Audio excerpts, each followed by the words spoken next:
Daulatpur girls degree college Daulatpur Kushtia আয়োজিত আজকের এই ফল উৎসবের যারা পরিশ্রম করে এই উৎসবটাকে সুন্দর করেছে, আমার শিক্ষক মণ্ডলী, সহকর্মী এবং আমার প্রিয় ছাত্রীরা, আসসালামু আলাইকুম। বাঙালির বিভিন্ন ধরনের উৎসব আছে, পিঠা উৎসব আছে, নবান্ন উৎসব আছে, তেমনি একটি অন্যতম উৎসব হচ্ছে ফল উৎসব। মূলত দৌলতপুর গার্লস কলেজ আজকে যে আমরা ফল উৎসব অ্যারেঞ্জ করেছি, এর মাধ্যমে আমরা বোঝাতে চাচ্ছি যে ফল শুধু আমাদের পুষ্টির চাহিদা পূরণ করে না, ফল আমাদের খাদ্যেরও যোগান দেয়।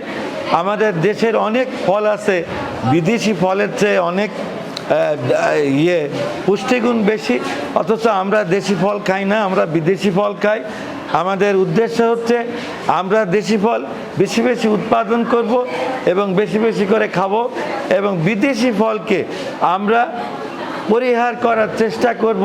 সেই সঙ্গে আমার দেশীয় ফলকে আমরা আরও উৎপাদন করে বাইরে পাঠাবো সারা পৃথিবীতে।